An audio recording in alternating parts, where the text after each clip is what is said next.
Halo teman-teman semua, balik lagi di Mata Batin Veriko Boy. Oke teman-teman dan Mas Doris, Iya. ini ada kabar yang mengagetkan. Iya. Dari kasus tersangka korupsi kuota haji, yaitu Gus Yakut Kholil, yang sekarang statusnya menjadi tahanan rumah. Oh iya. Iya. Pernyataan ini pun sudah dikonfirmasi oleh juru bicara KPK. Dan juga pernyataan dari salah satu tahanan di rutan KPK itu istri dari Bapak Noel Ebenezer, yang mengiyakan kalau Gus Yakut itu tidak ada di rutan semenjak hari Kamis kemarin sebelum Lebaran. Gitu Mas Doris. Betul. Ya. Ini permintaan dari keluarga yang dikabulkan pihak KPK. Nah, kita dengerin aja ya penjelasan dari Mas Bro, apa yang dilihat, apa yang dirasakan lewat batin Veriko Boy. Gimana Mas Bro?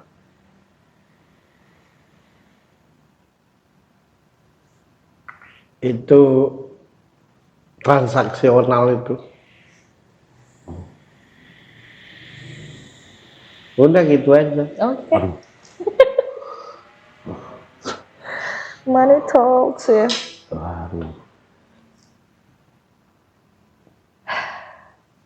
The power of duit. The power of duit. Transaksional. Ada yang mau ditanyakan? Apa ya mau misalnya ditanyakan biar keren ya? Biar panjang acara ini. Iya. Gini, aku yang bertanya, aku yang jawab. Oke. Kan banyak kan pelaku korupsi itu. Iya, banyak ya.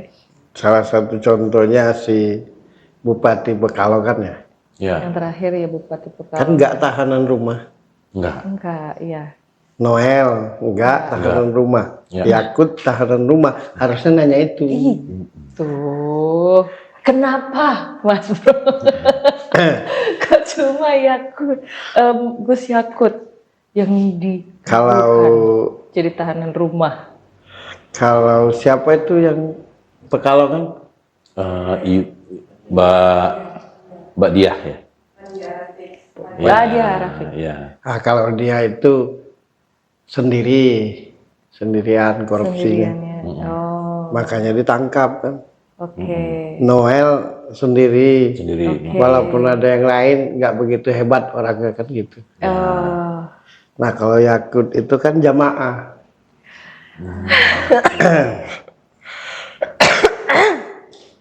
Jadi kan nangkap dia bahaya dong gitu. Permintaan dari keluarga ya biar rasional. Nggak usah jadi petugas KPK kalau hatinya belum bersih.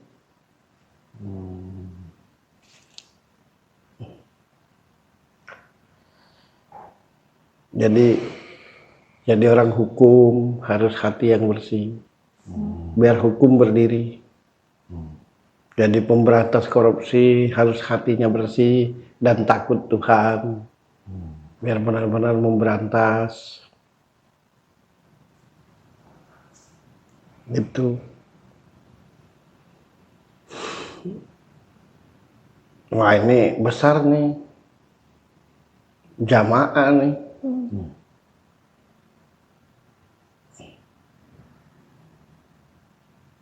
Terjadilah diplomasi. Nah, gitu. Ya gitulah. Segitu doang.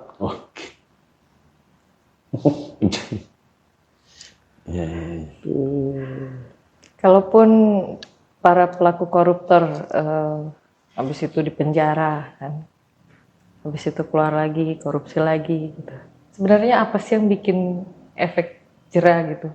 Titik jerahnya tuh apa? Benar-benar dihukum. Nah, selama ini nggak benar-benar dihukum, disengsarakan. Itulah undang-undang perampasan hak kan? Ya. Iya kan, perampasan Perampasan aset ya. aset kan? Nah itu.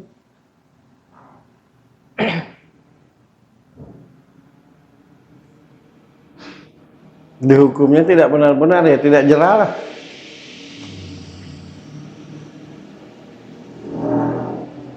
Bila perlu kita bekerja sama.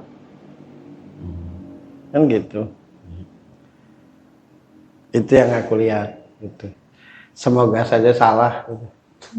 Karena kalau benar mengagetkan. Kan gitu. Makanya rakyat ini hanya jadi korban. Yang norak tuh yang di atas. Yang kampungan tuh yang di atas.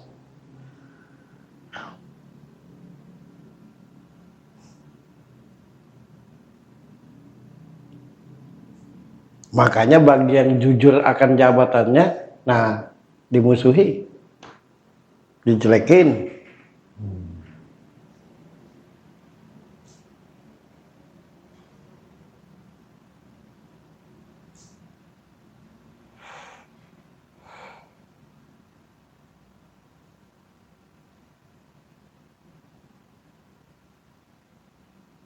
Benar-benar dihukum baru jerah.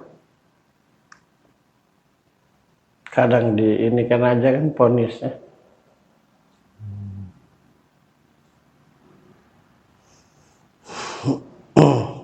Di Indonesia ini luar biasa gitu. Bukan sholat aja yang berjamaah. Korupsi pun berjamaah. Jadi kalau yang dipermudah itu tandanya berjamaah. Oke. Dan jamaahnya tuh bukan yang sekedar-kedar. Yang besar gitu. Nah kalau yang akhirnya tuh tidak dikasih ini itu dan itu tandanya kalau nggak berdiri sendiri, kalaupun berjamaah kapasitasnya kecil-kecil orang-orangnya. Gitu. Aku jelaskan di kalian. Iya. Ya, nanti kita bongkar semua itu.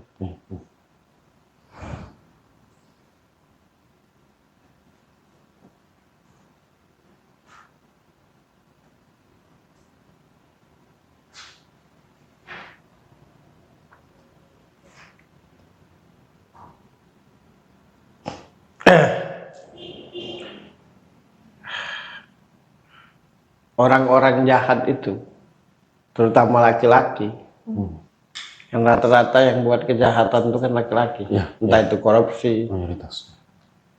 itu penyebabnya itu dua. Kalau nggak genit, kalau nggak takut bini. Hanya dua itu? Ya.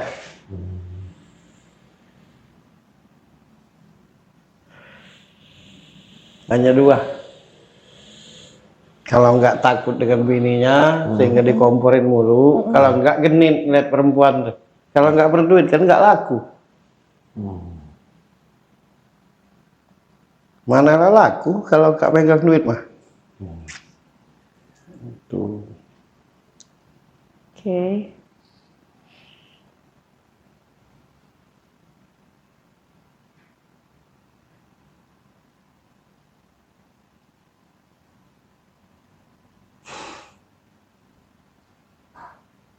Jadi itu kesimpulannya transaksional.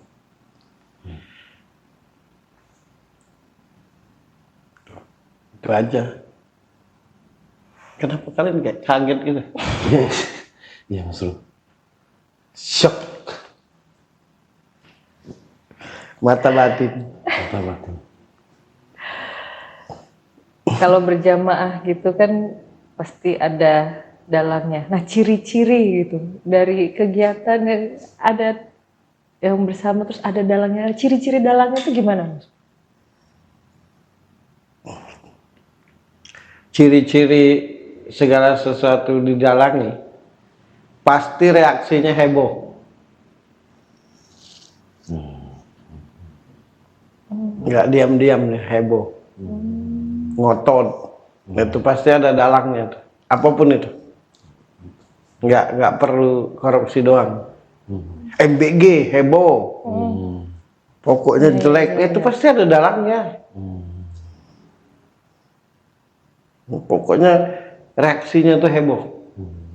Ijazah palsu menggemparkan Indonesia kalau bukan karena dalang.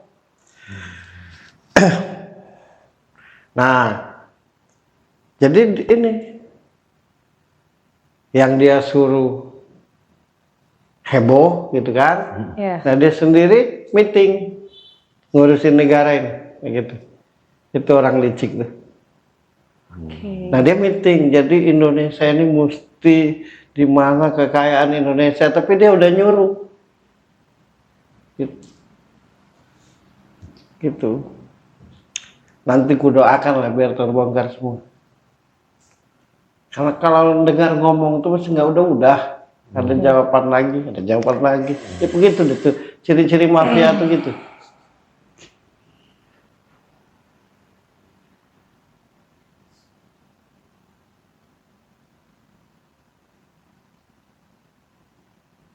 Kan heboh, Yakut ditangkap, Ya. Reaksi.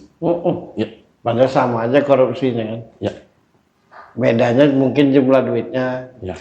atau apa di instansinya gitu. Ya. Tapi heboh, Ya. itu tandanya banyak yang terlibat.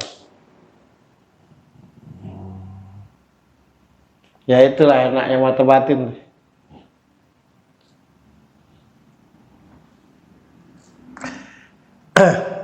Dunia ini tidak abadi.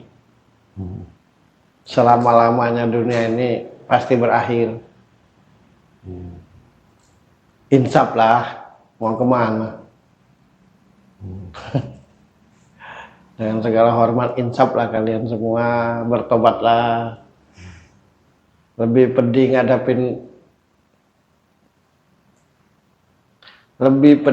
ngadapin murkanya Tuhan. Jadi jangan sok gitu.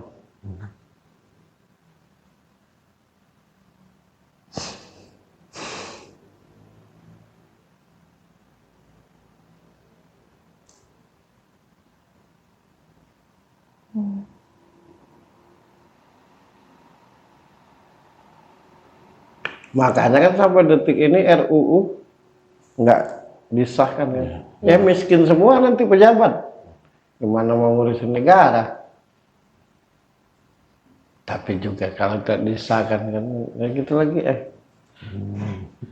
Tuh.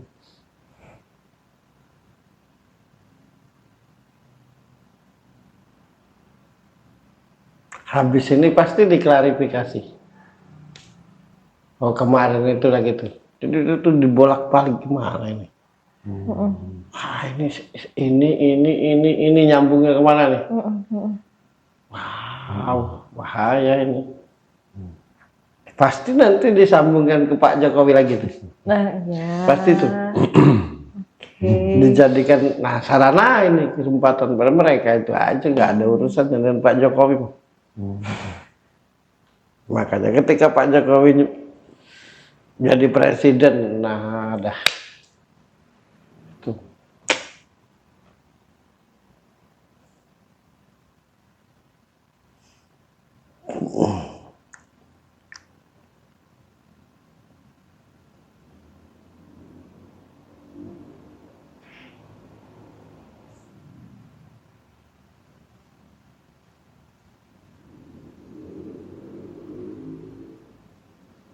Ya gitulah ya. Iya.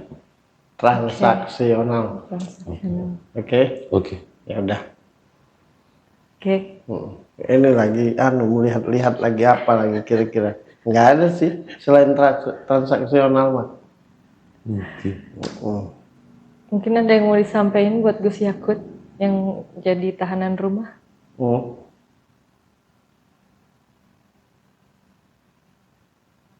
Apa ya yang mesti ku sampaikan?